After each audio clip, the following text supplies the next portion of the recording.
salam jumpa pemirsa. Bagaimana kabar Anda? Senang sekali saya Nisha Naila dapat kembali hadir menjumpai Anda tentunya dalam program acara Ngobras Ngobrol Santai. Dan di kesempatan yang berbahagia kali ini saya berada di KPP Pratama Batu dan di sebelah kanan saya sudah kedatangan tamu spesial yang terhormat Bapak Gatot Sulandoko selaku Kepala KPP Pratama Kota Batu. Ya Bapak, selamat pagi, apa kabar? Selamat pagi Mbak Nisa, alhamdulillah kabar baik.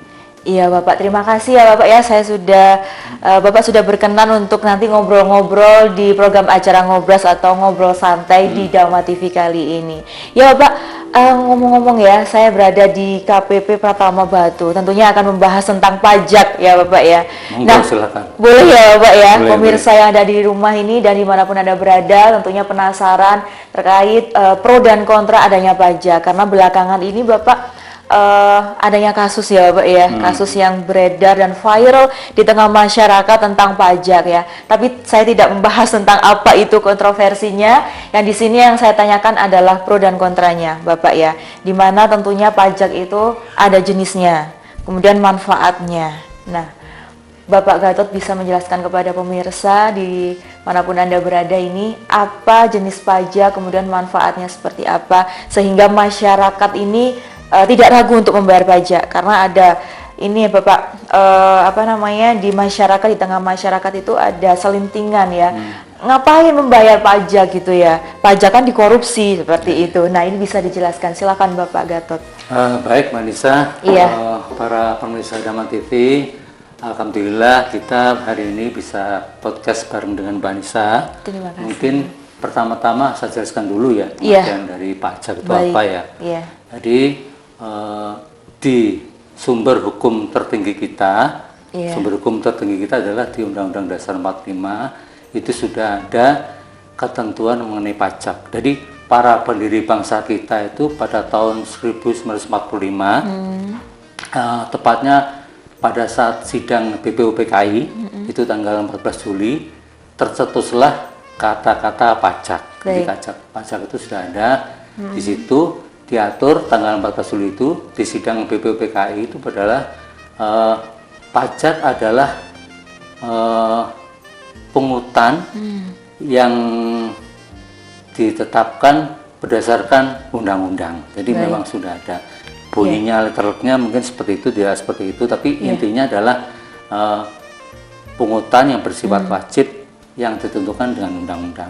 Sedangkan di undang-undangnya sekarang itu sudah ada beberapa kali amandemen, beberapa revisi, itu menyatakan bahwa pajak itu adalah kontribusi wajib kepada negara yang terutang oleh orang pribadi atau badan yang bersifat memaksa berdasarkan undang-undang dengan tidak memberikan imbalan langsung bagi negara, untuk keperluan negara, bagi sebesar-besarnya kemampuan rakyat. Jadi ada 4 utama ya tadi ya, pengertian pajak tadi adalah kontribusi wajib, terus yang kedua adalah bersifat memaksa berdasarkan undang-undang, tidak diberikan imbalan langsung, dan yang keempat adalah untuk keperluan negara bagi sebesar-besarnya kemampuan rakyat itu. Jadi memang beda dengan distribusi. Kalau distribusi itu seperti pajak parkir gitu ya Pak ya. Terus kemudian ada pajak iuran sampah yang oleh pemerintah itu kan langsung ya. Kalau pajak itu tidak langsung. Oh gitu. Jadi pajak ini masyarakat tidak menerima imbalan secara langsung ya Bapak ya. Tidak bisa menerima langsung. Iya, lantas mengapa bayar pajak Bapak sedangkan tidak dapat imbalan secara langsung seperti itu? Jadi manfaat pajak ini mungkin bisa dirasakan Mbak Anissa ya. Yang mungkin yang sangat terasa adalah 2 tahun terakhir ini kan kita lagi pandemi ya. Di masa pandemi ini kita benar-benar bagaimana masyarakat itu banyak sekali yang kena COVID ya. Itu semuanya di cover Mbak Nisa. Di cover, bahkan kita kalau di Malang kan mendirikan rumah sakit di Rampal, RSUD itu ya. RSUD yang di lapangan itu. Iya. Dan kemudian di Jakarta pun ada yang Wisma Atlet, Atlet, ya. baik. Nah, itu juga dibuat. Itu semuanya asal punya KTP, NIK itu gratis Mbak Nisa. Baik. Iya. Jadi mulai masuk sampai sembuh itu di cover negara. Sampai kemudian akhirnya adalah juga diberikan vaksin. Iya. Vaksin 1, Mbak Nisa udah vaksin belum? Sudah. Sudah ya. Iya. Vaksin 1, vaksin 2, Iya. terus kemudian ada booster dan sebagainya.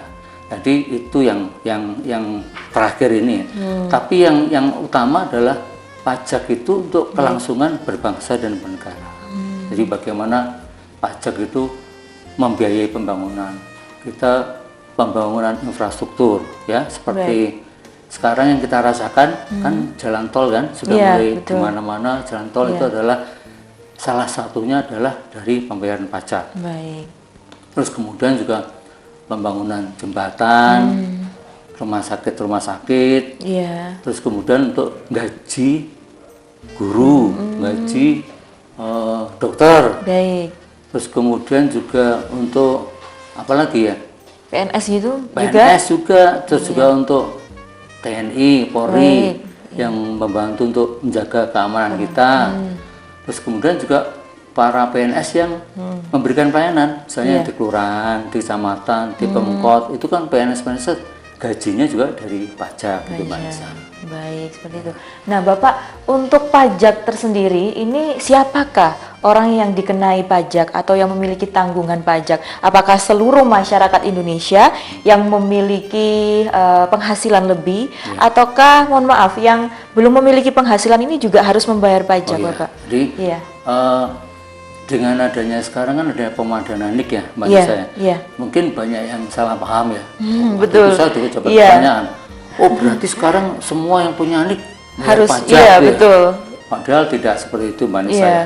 Memang nanti NIK itu sebagai dasar NPWP. Tapi nanti untuk apakah dia wajib bayar pajak, itu tergantung juga penghasilannya. Jadi kalau penghasilannya di atas PTKP, ya baru bayar pajak. Begitu ya Pak ya. Selama dia tidak di atas PTKP ya tidak wajib pajak gitu. Sama kayak perusahaan, kalau dia bikin perusahaan tapi masih untung ya belum bayar pajak. Tapi kalau sudah untungnya untuk bayar pajak. Gitu. Siap. Kemudian Bapak, apakah yang hanya memiliki penghasilan, misalkan tidak dalam bentuk uang ya, misalkan tanah warisan, kemudian perhiasan atau barang-barang mewah, apakah itu juga wajib dikenakan pajak, Bapak? Kalau barang mewah itu ada sendiri, jadi Baik. pada saat kita melakukan jual beli barang mewah itu nanti ada pajak pertambahan nilai atas barang mewah, PPNBM itu ada sendiri. Seperti makanan, seperti PPN itu juga ya? Kalau makanan itu yang nanti akan kita jelaskan lebih lanjut. Kalau restoran dan segala macam itu ada di kewenangannya di pemerintah daerah, restoran, terus kemudian ya kafe-kafe sekarang yang menjamur itu. Iya.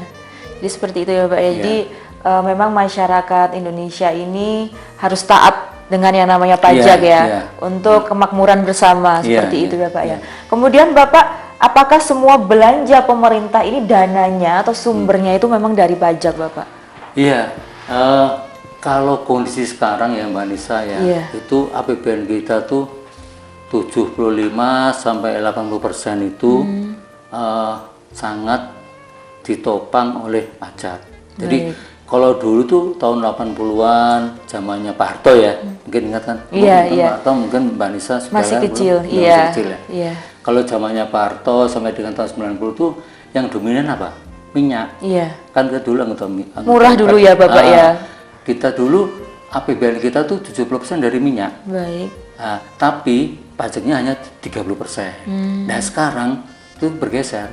Jadi sekarang tuh 80% APBN itu dari minyak, yang selebihnya kekurangannya itu ya diambil dari ekspor kekayaan alam, ekspor ya minyak juga, ekspor ya tekstil, produk tekstil, ekspor kekayaan alam, tambang. Sekarang kan lagi Presiden Jokowi kan masalah nikel segala macam.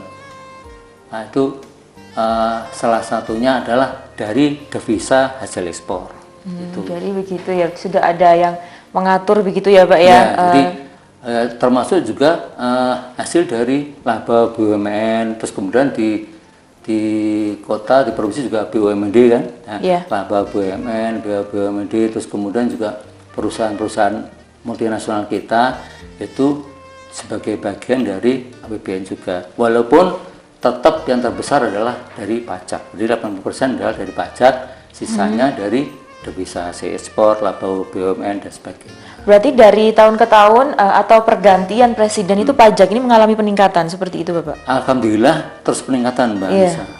Jadi selalu meningkat. Tiap meningkat, semakin tiap tahun selalu meningkat.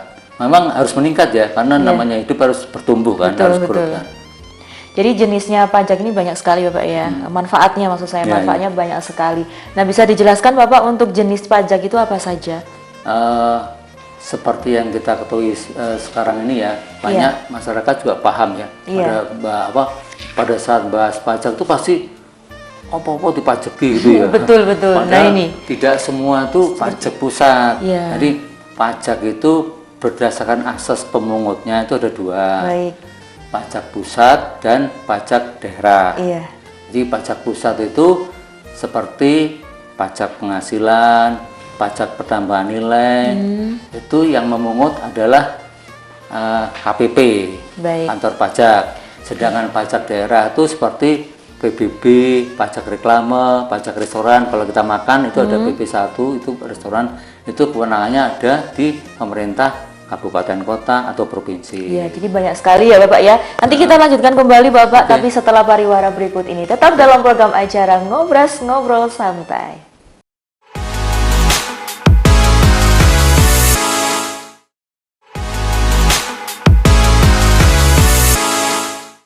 Masih dalam program acara Ngobras Ngobrol Santai bersama saya Nisha Naila dan tentunya dengan Bapak Gatot. Ya Bapak, masih semangat Bapak? Semangat dong. Semangat ya. Ya Bapak, tadi kita membahas tentang jenis pajak ya. Ada yang belum dijelaskan, bisa dijelaskan kepada pemirsa Dama TV terkait jenis-jenis pajak itu apa saja, agar pemirsa dimanapun berada ini tahu Bapak jenis-jenisnya, jadi tidak salah begitu dalam mengambil keputusan nantinya mau membayar pajak yang seperti apa. Ya silakan. Ya, baik para pemirsa TV, ada dua jenis pajak yang utama ya Mbak Anissa ya. Jadi pajak pusat, pajak pusat itu kewenangannya yang memungut adalah pemerintah pusat. Dan kewenangan ini diserahkan kalau untuk Kota Batu ada di kantor pelayanan pajak Pratama Batu. Jadi pajak pusat itu meliputi pajak penghasilan, pajak pertambahan nilai, pajak pertambahan atas barang mewah ya, pajak pertambahan atas barang mewah, terus kemudian biaya materai, itu adalah jenis-jenis pajak yang kewenangannya ada di pemerintah pusat. Dalam hal ini secara vertikal ada di kantor pelayanan pajak Pratama Batu, yang di bawahnya Direktorat Jenderal Pajak, terus kemudian dari bawahnya juga Kementerian Keuangan. Iya, apa saja itu Bapak jenis pajaknya yang dibayarkan di KPP Pratama? Ada PPH, ada PPN, ada PPNBM, terus kemudian biaya materai. Jadi itu yang dibayarkan di KPP ya, atau harus disetorkan gitu ya Bapak ya. Kemudian untuk pajak daerah atau masyarakat lebih mengenalnya Dispenda ya Pak ya? Dispenda. Iya, itu apa saja Bapak yang kalau pajak daerah itu biasanya sifatnya agak seperti retribusi ya, jadi langsung dinikmati gitu kan. Jadi misalnya kita bikin reklame, spanduk, itu ada pajak reklame kan. Mungkin kalau lihat di jalan dari spanduk di sana ada tulisan Bapenda, ada luarsanya, itu pajak daerah. Terus kemudian kalau kita makan di restoran, di kafe, itu kan ada juga kalau kita struknya PP1 ya, pajak penghasilan 1. Itu juga punyanya pemerintah daerah. Terus kemudian ada distribusi. Terus kemudian pajak kendaraan bermotor. Yang kalau kita misalnya apa namanya? Kena tilang gitu. Nah, tiap tahun kan kita bayar itu pajaknya. Tiap tahun bayar PKB ya. Itu terus 5 tahun ganti plang, itu ada di kewenangannya di Polres, di Samsat, kota atau kabupaten. Jadi bukan ke Dispendanya itu ya? Ke Samsatnya. Terus kemudian ada lagi pajak PBB. Nah, PBB ini dulu kewenangannya di kantor pusat, di pemerintah pusat. Nah, seiring dengan bergulirnya otonomi, nah sekarang kewenangan PBB ini diberikan ke pemerintah kabupaten atau kota. Baik. Mengapa kok tidak diambil alih semua Bapak oleh KPP atau pusat begitu? Ya, ini juga tadi dalam rangka untuk memberikan otonomi seluruhnya kepada pemerintah kabupaten kota, sehingga nantinya tidak semuanya bergantung ke pusat. Gitu. Baik. Jadi seperti itu ya Bapak ya. Kemudian untuk PBB atau pajak bumi dan bangunan dan PKB ini yang memungut ini juga bukan DJP? PBB sama PKB itu juga di kewenangannya ada di kabupaten kota. Kalau dulu namanya Dispenda ya. Dispenda ya. Sekarang tiap daerah itu namanya beda-beda Mbak Nisa. Ada yang namanya BPKAD, atau BPD. Nah, kalau di Batu kalau nggak salah Bapenda ya.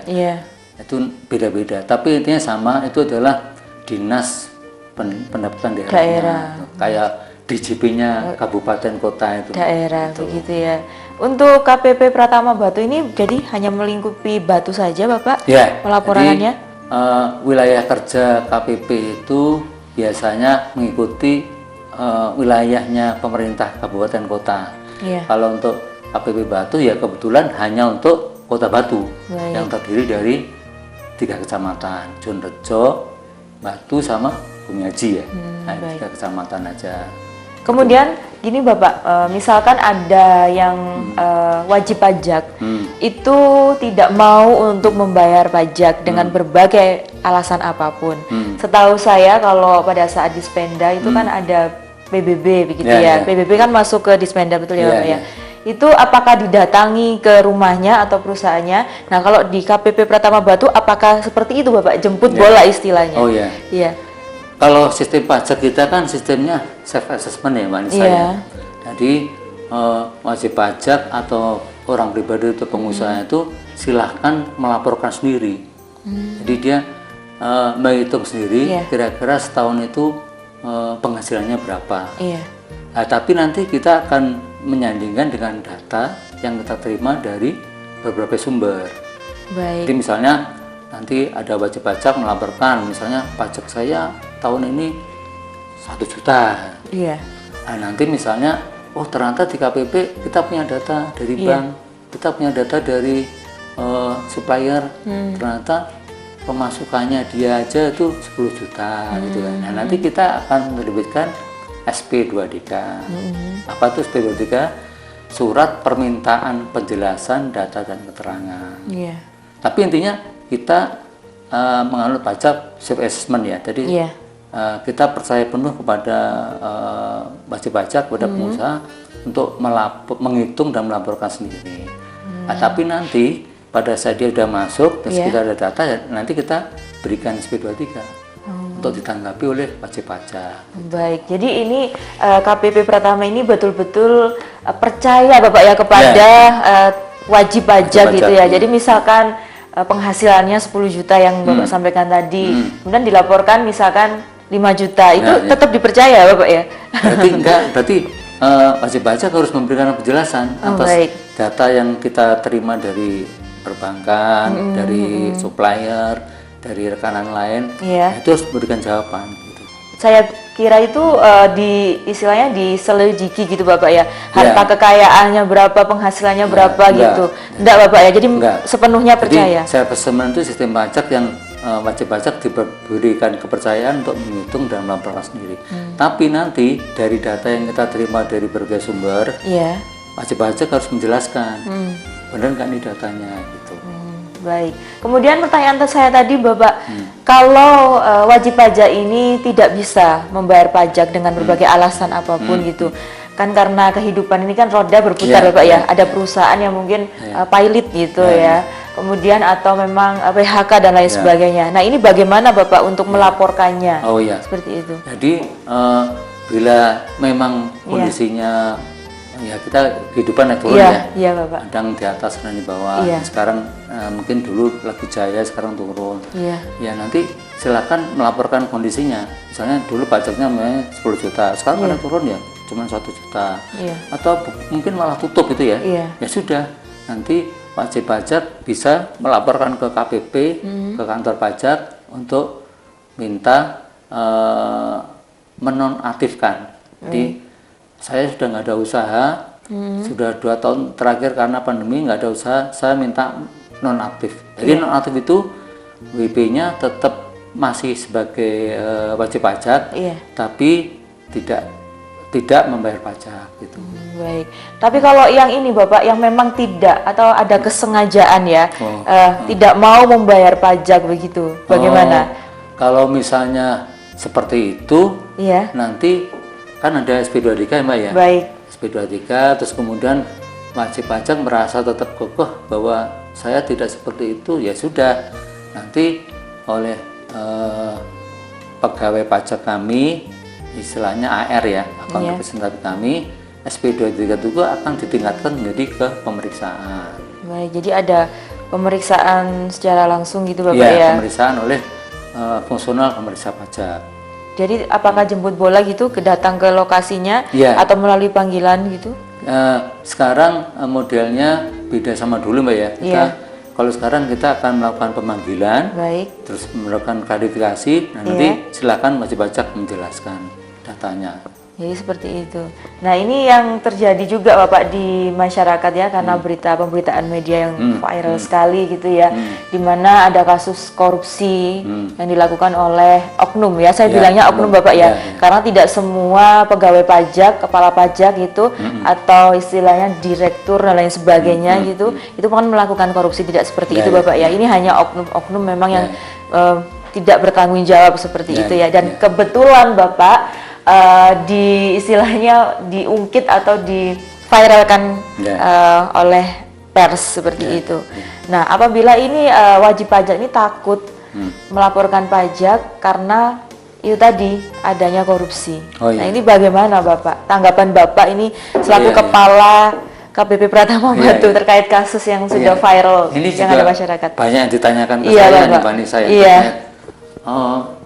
Aku rasa bayar pajak gitu kan ya. Jadi memang makanya itu Bapak. Yang bahkan ada hashtagnya. Jadi mungkin perlu disampaikan di sini bahwa sebenarnya membayar pajak itu nggak di kantor pajak Mbak Nisa.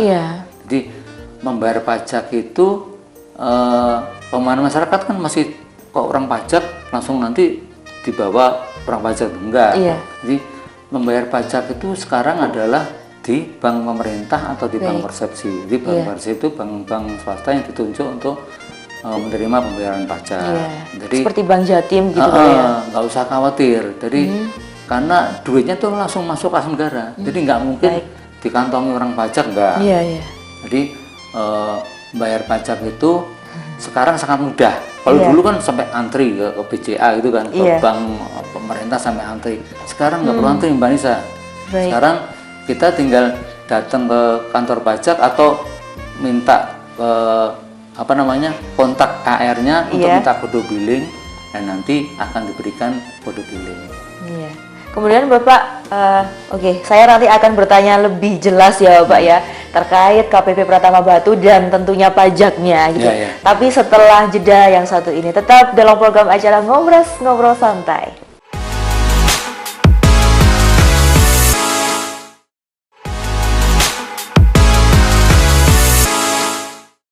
Terima kasih pemirsa, Anda masih bersama kami tentunya dalam program acara Ngobrol Santai bersama saya Nisha Naila dan Bapak Gatot ya, selaku kepala dari KPP Pratama Kota Batu. Iya Bapak, dingin banget Pak di sini Batu. Iya nih, ini kebetulan juga aslinya dingin ya. Iya. Padahal Batu udah dingin ya. Iya, ditambah dingin sama dingin ya. Tapi lebih hangat Bapak karena pembahasan kita ini viral sekali tentang pajak. Ya Bapak, kembali lagi tentang pajak Bapak ya. Tadi belum disampaikan pada Bapak Gatot, silakan. Jadi ini Mbak Nisa ya, terkait membayar pajak ini, sekarang kita juga mudah ya. Jadi kita nggak perlu datang ke bank, ya cukup dengan gadget bisa. Jadi pakai gadget, kita tinggal minta kode billingnya ke AR. AR itu akun representatif kita. Jadi setiap wajib pajak itu sebenarnya punya AR-nya Mbak, yang membantu kita untuk melaksanakan pemenuhan kewajiban perpajakannya. Nah dengan nanti kode billing itu ya sudah, kita tinggal buka m-banking, bank mana yang kita mau, ya sudah dengan kode billing itu sudah kita bisa bayar pajak. Jadi mudah sekali. Kalau zaman dulu kan kita harus antri, ambil nomor, nanti dipanggil. Enggak, sekarang bisa dari rumah, bisa dengan rebahan, itu kita bisa membayar pajak. Gitu ya. Jadi bayar pajak itu tidak di kantor pajak, tidak ke orang pajak, tapi ke bank dengan gadget bisa. Jadi ada beberapa sistem ya Pak yang bisa dimiliki atau yang bisa diambil gitu ya Pak ya, langkah yang diambil oleh pemirsa Dhamma TV melalui bank yang sudah ditunjuk ya Pak ya. Seperti bank pemerintah itu Bank Jatim. Misalkan ini Bapak di kantor pos apa juga bisa? Kantor pos juga bisa. Kantor pos juga bisa ya. Kelebihan kantor pos malah kalau bank kan sampai Jumat ya. Iya, betul. Kalau kantor pos tuh Sabtu bisa. Sabtu bisa ya. Kemudian kalau tidak bisa datang secara langsung Bapak ya. Sekarang sudah mudah ya Pak ya dengan satu genggaman ya. Dengan satu genggaman gadget sambil rebahan bisa. Apakah sudah disosialisasikan Bapak terkait itu ya? Jadi, melalui mana bisa disampaikan? Jadi pembayaran pajak ini bisa online di seluruh bank pemerintah maupun bank persepsi. Bank persepsi itu bank yang ditunjuk oleh pemerintah, juga bisa membayar pajak melalui kantor pos. Baik. Kalau melalui online ini Bapak bagaimana? Dengan apa? Ya. Link nanti, apa?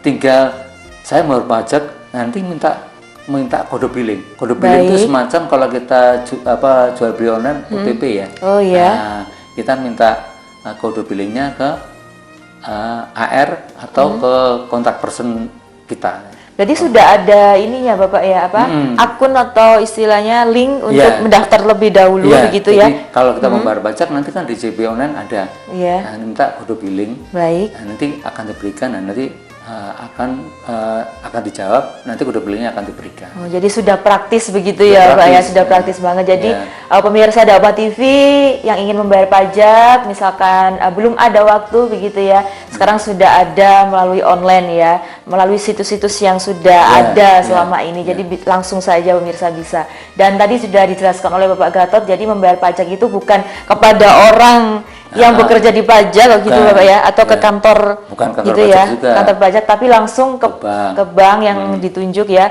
di daerahnya masing-masing ya. Kalau di Jawa Timur ya bank daerah ya Pak ya, gitu ya. Bisa di Bank Jatim, bisa BNI, BRI, pokoknya bank pemerintah ya, sama bank persepsi, bank swasta yang ditunjuk oleh pemerintah juga. Nah, seperti itu. Jadi semua sudah praktis sekarang pemirsa. Kemudian Bapak, tanggapan Bapak ya selaku Kepala KPP Pratama Batu terkait adanya kasus viral yang masyarakat ini dampaknya kepada masyarakat tidak ingin membayar pajak. Nah, menurut Bapak citranya pajak ini apakah menurun dengan adanya hal itu dan bagaimana membangun lagi citra itu? Karena terus terang saja Bapak, karena adanya kasus tersebut ini masyarakat Indonesia ini Bapak kurang percaya lagi terhadap pajak. Yang awalnya pemerintah itu sudah istilahnya gencar-gencar Bapak ya untuk ayo bayar pajak, ayo taat pajak gitu. Ternyata dikorupsi oleh ininya sendiri oknum tertentu yang kurang bertanggung jawab seperti itu. Nah, menurut Bapak tanggapan Bapak bagaimana? Jadi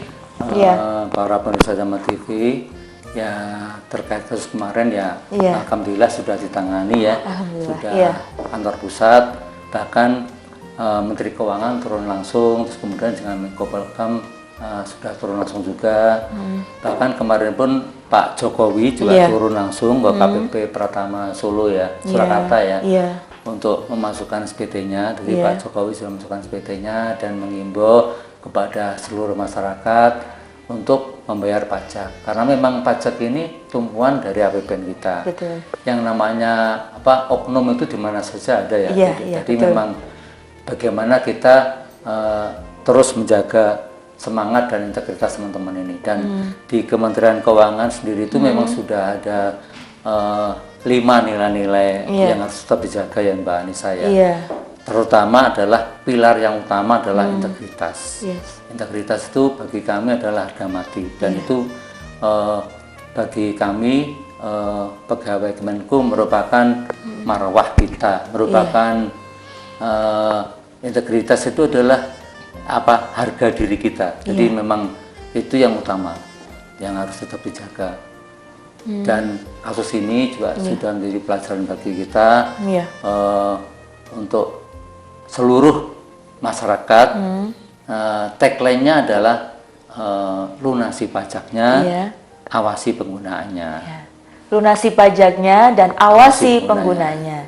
Jadi tidak hanya pihak-pihak yang berwajib Bapak ya, untuk awasi penggunanya, tapi seluruh masyarakat ini berperan aktif ya. Silakan bila nanti masih menemukan juga misalnya ada oknum, silakan kita ada investor borrower systemnya. Nanti akan diberikan di Kementerian Keuangan. Kalau ada terkait, bahkan di tiap KPP ada Mbak Nisa, ada kotaknya, ada juga hotline-nya. Itu pengaduan gitu ya Pak ya? Ada. Jadi nanti tiap hari itu selalu muncul Google review-nya. Kira-kira ada masalah apa, nanti kita akan kaji. Baik, jadi pemirsa Dhamma TV ini jangan nggak usah khawatir ya terhadap kasus yang sudah viral seperti itu, karena itu hanya oknum, dan sebagai warga Indonesia yang baik tentunya kita harus taat pajak ya, karena pajak ini tidak hanya dinikmati oleh oknum-oknum tertentu, tapi seluruh masyarakat Indonesia ya Bapak ya, dari Sabang sampai Merauke dan semua pekerjaannya ya, dari balita sampai dengan dewasa ini juga dapat merasakan manfaat pajak ya Pak. Dari bayi, balita itu kan kita masih ada posyandu ya. Iya betul. Juga dari pajak ya Pak ya. Terus kemudian SD, SMP bisa ada BOS, itu juga dari pajak juga. Iya, begitu ya. Karena 80% dari APBN kita adalah pajak. Jadi setiap pengeluaran itu 80%-nya adalah dari pajak. Baik. Kemudian Bapak, untuk pajak sendiri ini apakah hanya ada di Indonesia? Misalkan di negara-negara lain itu apakah juga ada pajaknya? Seluruh dunia. Hampir bahkan ada namanya idiom ya, bahwa dalam hidup ini ada dua yang tidak bisa dipungkiri, kematian dan pajak. Iya itu ya. Semua orang masih kena itu. Ya, kemudian jadi semua negara punya, termasuk di Amerika, di Jepang, di Australia itu ETO, itu juga ada, di Thailand juga ada, semua negara ada. Semua negara ada ya Pak. Apa jadinya jika suatu negara ini tidak ada pajak Pak? Waduh, saya nggak bisa bayangin. Contohnya kalau kita ya, APBN kita misalnya 80% dari pajak ya. Otomatis untuk kurangnya berarti harus apa? Utang. Nah ini sebenarnya dengan pajak ini adalah untuk menjamin kemandirian kita. Jadi semakin besar potensi proporsionalnya pajak, proporsi pajak ke APBN, semakin kita akan menjadi bangsa yang mandiri. Karena kekurangannya pajak yang 20% tadi bisa jadi ditambal dengan utang. Baik, seperti itu ya. Kemudian Bapak, tentunya kalau misalkan lapangan pekerjaannya itu semakin banyak, kemudian masyarakatnya ini penghasilannya juga meningkat, otomatis kan pajaknya juga meningkat nih Pak ya. Nah, menurut Bapak bagaimana ini yang harus dibenahi oleh pemerintah Indonesia atau pemerintah daerah gitu terkait adanya pajak ini? Terkait adanya pajak ini, Bapak.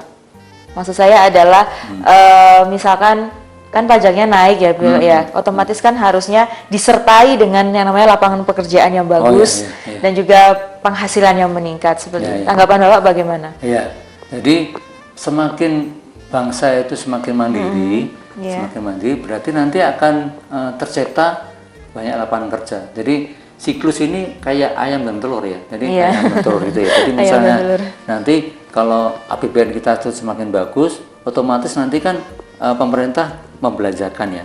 Nah, belanja pemerintah itu nanti otomatis akan terserap ke masyarakat, sehingga nanti masyarakat akan membuat pos-pos ekonomi baru. Nah, pos-pos ekonomi baru, tempat usaha baru itu nanti akhirnya secara otomatis adalah menciptakan lapangan kerja. Jadi yang diharapkan pemerintah itu adalah tumbuhnya pos-pos ekonomi baru ya. Nah, sekarang kayak di Batu kan seiring dengan COVID yang sudah dibuka, PPKM PPKM sudah dihapus ya, kalau dihapus.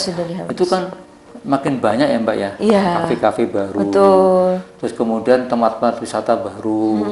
Sekarang banyak BUMDes ya, Badan Usaha Desa tuh, Badan Usaha Desa itu sekarang semakin kreatif. Itu akan menciptakan lapangan kerja baru, sehingga dengan lapangan kerja baru otomatis juga penghasilan masyarakat juga akan meningkat ya Pak ya. Begitu ya Pak ya. Apakah pada saat COVID ya Bapak ya, apalagi Batu ini kan kota wisata ya Pak ya, dimana ya. Tapi saya akan membahasnya lagi Bapak ya, setelah jeda pariwara berikut ini. Tetap dalam program acara Ngobras, Ngobrol Santai.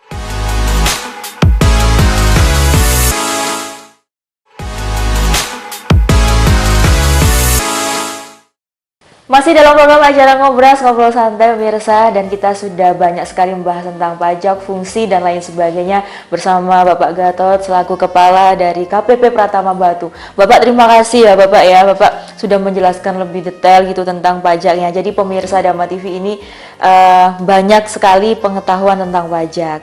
Tadi juga kita singgung tentang pajak ya, terkait dengan adanya COVID-19 ya Pak ya. Tadi masih terputus ya karena adanya iklan ya, bisa dijelaskan kembali kepada pemirsa Pak terkait hal itu. Ya, kemarin dengan adanya pandemi bagi Kota Batu sangat berpengaruh ya, karena memang ya, Pak, ya? Sebagian besar penghasilan daerah itu dari wisata. Jadi kan kita KWB ya, Kota Wisata Batu, memang penghasilannya sebagian besar adalah wisata. Pada saat pandemi itu benar-benar tutup. Nah, tapi alhamdulillah kan pemerintah menggelontorkan insentif-insentif ya. Jadi perusahaan-perusahaan yang besar ya, yang bergerak di bidang pariwisata seperti Jatim Park Group, Selecta Group itu diberikan insentif Mbak. Dan mereka alhamdulillah juga tidak mem-PHK karyawannya. Jadi mereka hanya memberikan sistem gajinya berdasarkan masuk. Jadi ada yang seminggu 2 kali. Jadi ada seminggu 3 kali, itu diterapkan oleh manajemen mereka. Sehingga alhamdulillah Batu walaupun sangat terdampak karena kehidupan kita itu benar-benar kunjungan wisata. Ya, selama ditutup 2 tahun itu sangat terasa, dan itu juga berdampak kami Mbak. KPP Batu juga terasa. Jadi penerimaan kami 2 tahun pasca pandemi itu juga jatuh sekali. Karena memang wajib pajaknya juga nggak ada usaha, dan kita juga maklum, dan mereka juga diberikan insentif untuk tidak memberikan pajak. Jadi diberikan insentif juga sama pemerintah pusat itu. Intensifnya ini berupa apa Bapak? Apa keringanan dalam membayar pajak ataukah dalam bentuk money atau uang begitu? Ya, ada 2 opsi ya yang diberikan oleh PEN, Pemilihan Ekonomi Nasional itu yang diselenggarakan oleh Menteri Keuangan.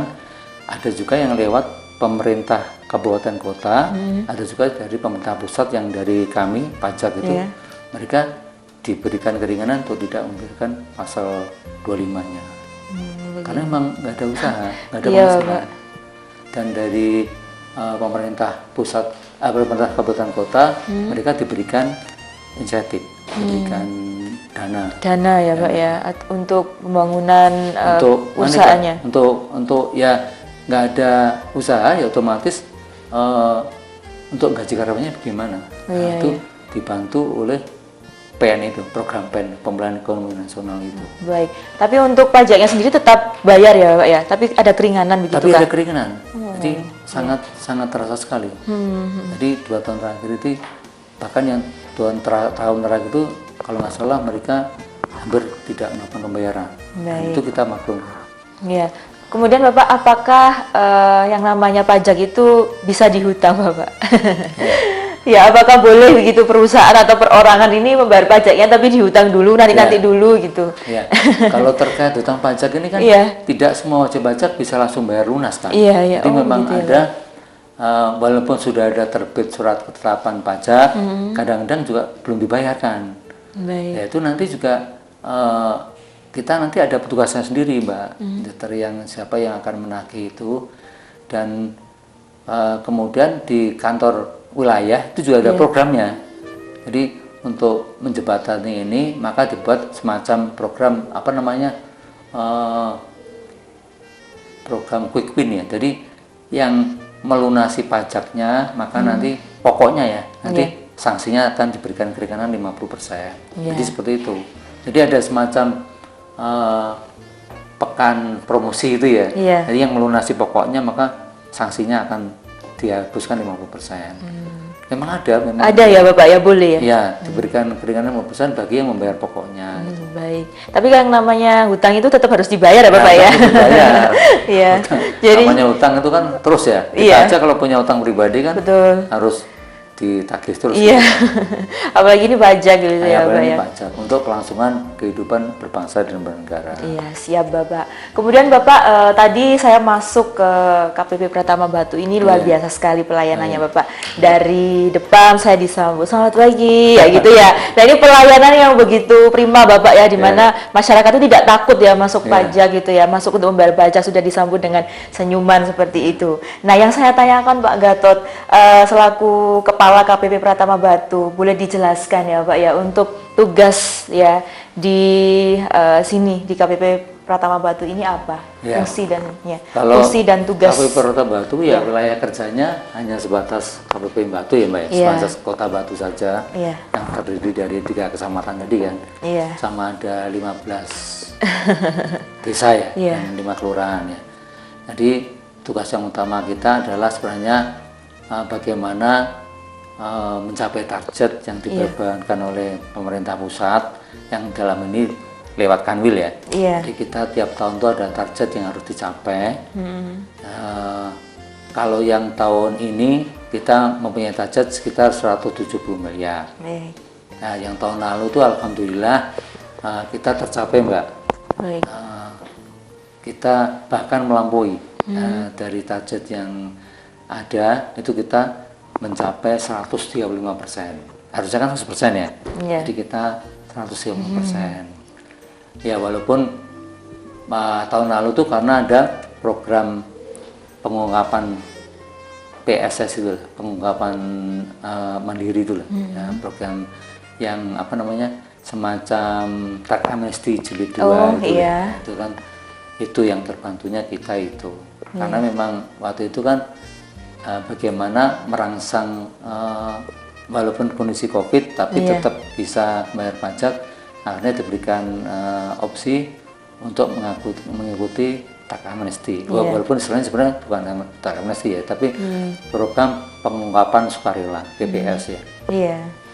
Kemudian untuk fungsional pemeriksa yang tugasnya memeriksa wajib pajak ini yang diindikasikan tidak patuh ini maksudnya apa Bapak? Jadi di KPP itu ada beberapa tugas pokok fungsinya ya Mbak Anissa ya. Jadi yang pertama itu adalah ada akun representatif.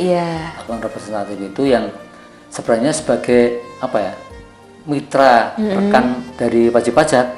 Jadi setiap ada masalah dengan pajak itu silakan berhubungan dengan akun representatif. Jadi nanti akan yang membantu melaksanakan kewajiban perpajakannya. Jadi misalnya bingung apa objek bukan, terus tarifnya berapa, itu silahkan bertanya ke akun representatif. Tapi akun representatif itu juga punya nanti misalnya dia punya data, itu bisa melakukan himbauan ke wajib pajak.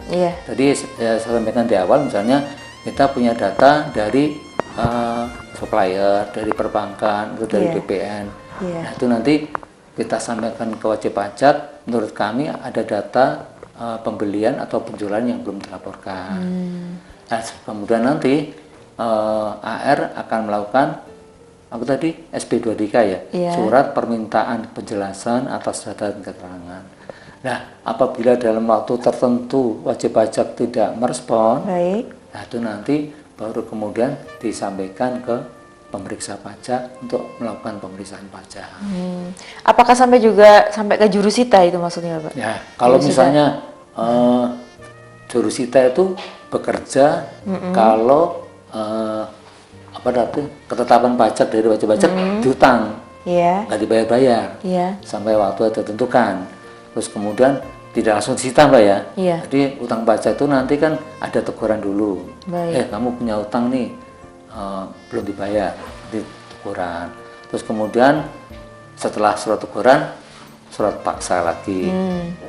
Baru kemudian di tahap berikutnya adalah penyitaan. Itu biasanya opsi terakhir ya. Sangat-sangat terakhir sekali. Apabila yang surat surat utang tadi udah ditegur nggak dibayar juga, baru nanti penyitaan. Itu yang sudah tahap akhir ya, Pak ya? Tahap akhir sekali. Iya, kemudian ini juga ada informasi, ada juga pegawai yang bertugas melakukan konsultasi dan sosialisasi kepada masyarakat mengenai aturan perpajakan disebut penyuluh pajak, begitu ya, Pak ya. Jika warga Kota Batu ingin melakukan konsultasi, bisa langsung datang ke KPP Pratama Batu atau melalui nomor WhatsApp di nomor 0811-320-94666. Saya ulangi kembali pemirsa, jadi jika Anda ingin sosialisasi atau ingin tahu tentang aturan pajak, maksud saya, ini bisa langsung datang ke KPP Pratama Batu atau melalui WhatsApp di nomor 0811-320-94666 atau yang ada di layar kaca Anda pemirsa ya. Jadi bisa ya Bapak ya untuk misalkan ingin tanya pajak lebih detail, itu ada yang namanya penyuluh pajaknya. Silakan di kontak center kami itu di WA tadi yang disampaikan oleh Mbak Nisa tadi. 0811-320-94666. 6-nya 3 kali. Iya, 6 kali. Iya, Bapak ya. Kemudian Bapak sejauh ini apakah yang disampaikan Bapak tadi sudah memenuhi target kah untuk KPP Pratama Batu dalam melaksanakan tugasnya? Kalau untuk tahun kemarin alhamdulillah mencapai, Mbak. Mencapai. Jadi kita bahkan kita 135%. 135%. Banyak sekali. Jadi kita mencapai kemarin 205 miliar. Wow, luar biasa sekali Bapak ya. Sama seperti PAD-nya Batu ternyata. PMD Kota Batu juga sebesar itu. Sebesar itu Bapak ya. Walaupun APBD-nya mereka 1,1 triliun ya. Jadi PAD-nya cuma 200. Baik. Berarti yang 800 dari pemerintah pusat juga. Oh, luar biasa sekali. Selamat ya Bapak ya. Semoga Bapak memimpin KPP Pratama Batu ini diberikan kesehatan, umur yang panjang, dan tentunya bisa memimpin KPP Pratama Batu ini dengan sukses ya Bapak ya. Terima kasih sudah memimpin KPP Pratama Batu dengan luar biasa Bapak. Terima kasih Mbak Nisa. Sama-sama, saya juga mengucapkan terima kasih atas kesempatannya Dama TV bisa ngobrol santai dengan Bapak Gatot. Ternyata Bapak Gatot ini juga santai ya Bapak ya. Dan relax gitu ya. Terima kasih Bapak. Tapi sebelum saya mengakhiri Bapak, ini ada yang perlu kami ingatkan kepada pemirsa Dama TV bahwa batas pelaporan SPT tahunan untuk orang pribadi adalah sampai dengan 31 Maret, dan untuk WPOP silakan untuk segera melaporkan SPT tahunannya dan melakukan pemadanan ini ya Pak ya, pemadanan NIK menjadi NPWP agar NIK-nya bisa digunakan sebagai NPWP. Sebagai informasi pemirsa, apabila tidak lapor atau terlambat lapor, ini akan ada sanksi denda sebesar Rp100.000. Jadi ini ya pemirsa ya, jangan lupa untuk tetap terus ya diingatkan ya istrinya, suaminya ya, rekan kerjanya dan lain sebagainya untuk terus melaporkan SPT-nya sebelum sampai maksud saya ya sampai 31 Maret. Jadi sebelum 31 Maret kalau bisa ya Bapak ya. Baik, itu informasinya dari KPP Pratama Batu. Baik Bapak, luar biasa sekali obrolan kita pada kesempatan kali ini. Saya mengucapkan terima kasih ya Pak ya, semoga memberikan manfaat yang luar biasa kepada pemirsa Dama TV yang menyaksikan program acara Ngobras ini. Terima kasih Bapak. Terima kasih Mbak Nisa. Baik pemirsa, tadi obrolan santai bersama saya Nisha Naila dan Kepala KPP Pratama Batu yaitu Bapak Gatot. Saksikan terus program acara Ngobras di episode selanjutnya. Akhir kata, saya Nisha Naila beserta kru yang bertugas mengucapkan terima kasih atas kebersamaan Anda. Dama TV selalu damai di hati. Sampai jumpa.